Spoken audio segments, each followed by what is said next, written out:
पाठ भेड़े और भेड़िए।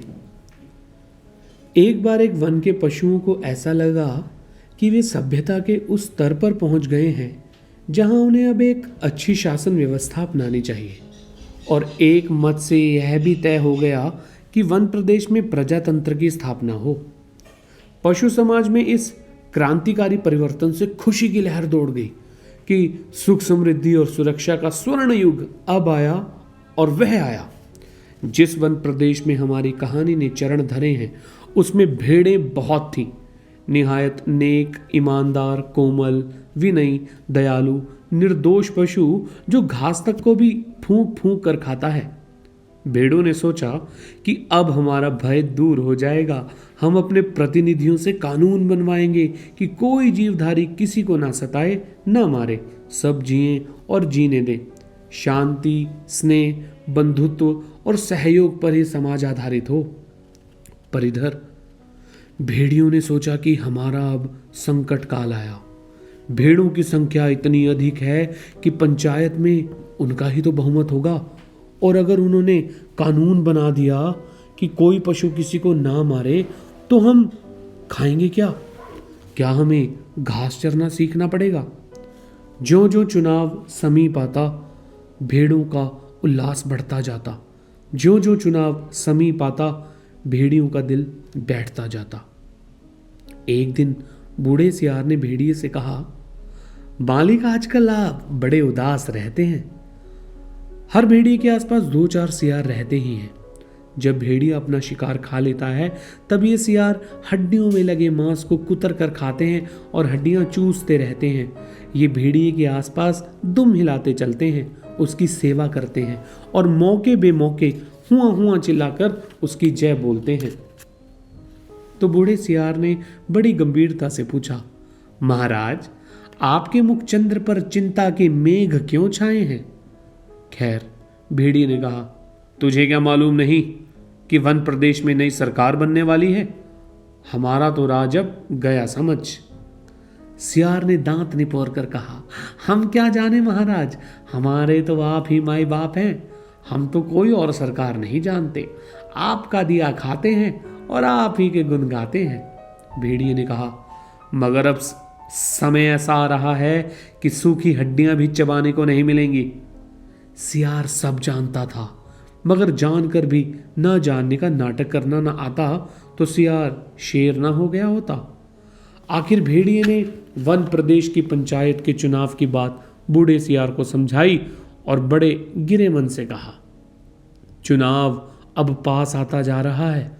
अब यहाँ के भागने के सिवा कोई और चारा ही नहीं है, पर जाएं भी कहाँ? सियार ने कहा, मालिक, सर्कस में भर्ती हो जाइए।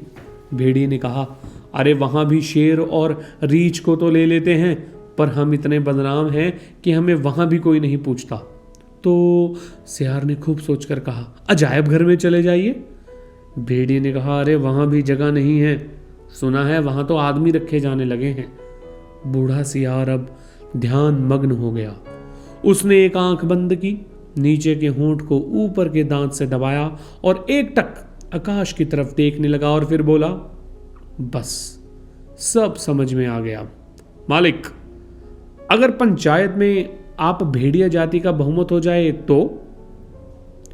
भेड़िया चिढ़कर बोला, कहाँ की आसमानी बातें करता है?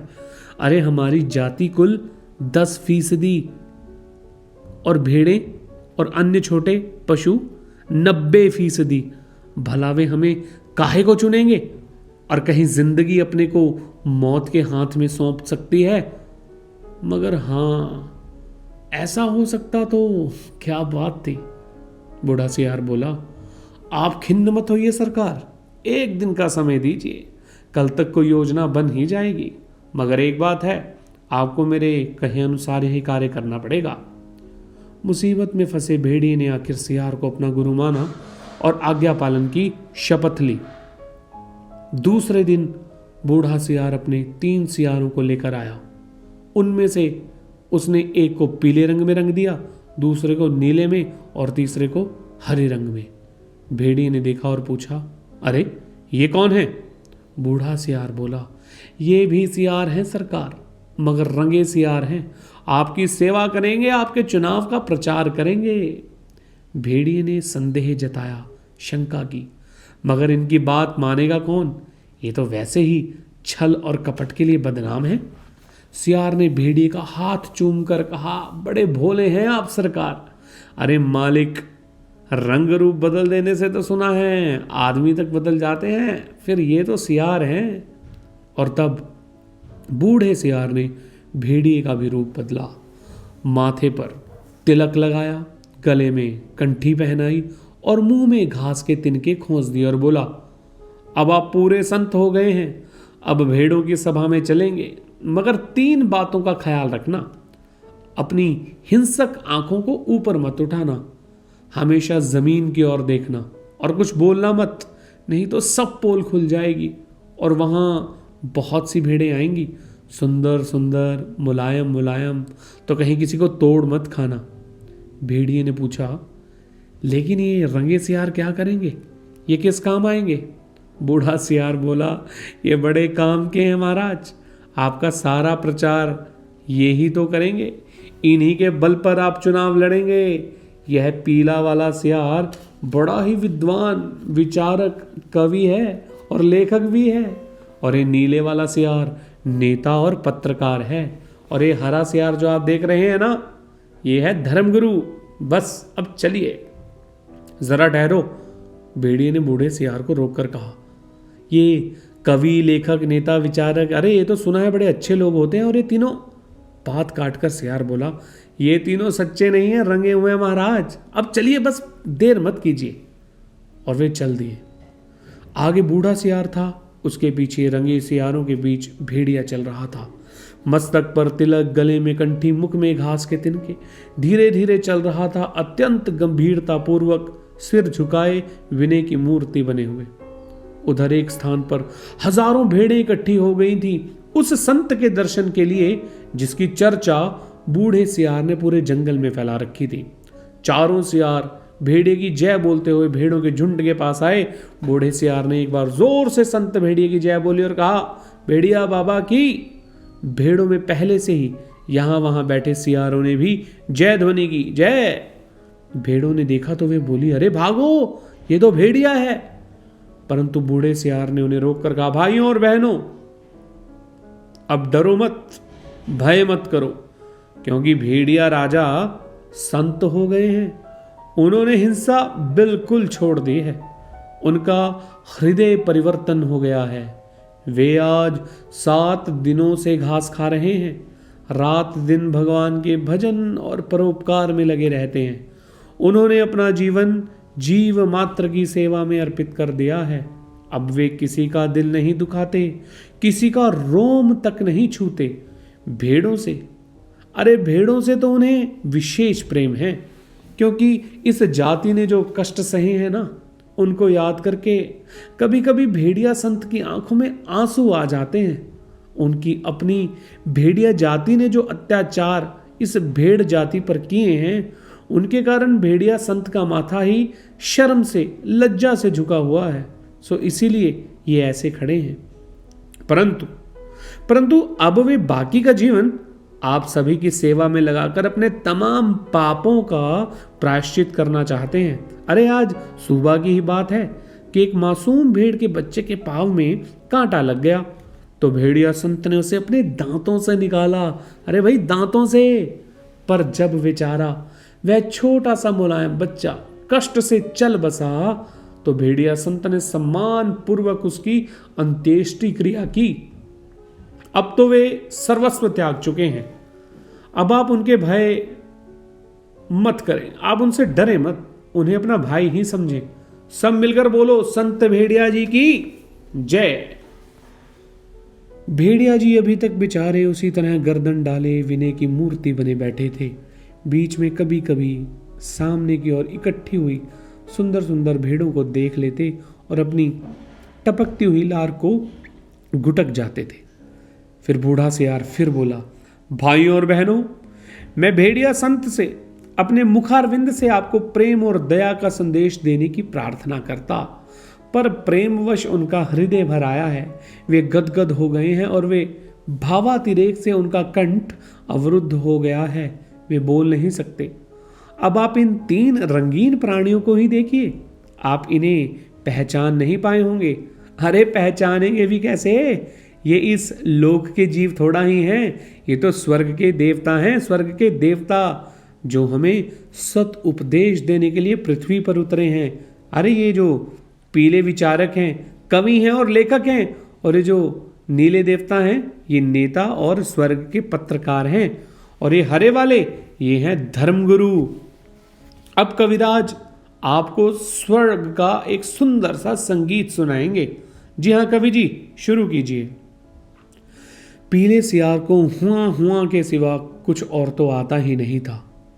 हुआ हुआ चिल्ला दिया। बचे हुए सियार भी हुआ हुआ बोल पड़े। बूढ़े सियार ने आंख के इशारे से दोनों सियारों को मना किया और चतुराई से बात को ऐसे संभाला। भाई कवि जी तो कोरस में गीत गाते हैं, पर कुछ समझे आप लोग? अरे कैसे समझ सकते हैं? अरे कवि की बात अगर सबकी समझ में आ जाए तो वह कवि काहे का? कह रहे हैं, अरे ये कवि महोदय कह रहे हैं कि जैसे स्वर्ग में परमात्मा, वैसे ही पृथ्वी पर भेड़िया। हे भेड़िया जी, हे महान भेड़िया जी, आप तो सब जगह व्याप्त हैं, सर्वशक्तिमान हैं।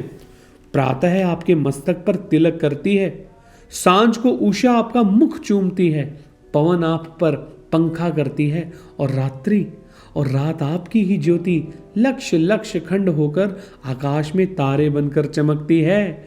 हे विराट भेड़िया जी, आपके चरणों में इस शूद्र का प्रणाम है।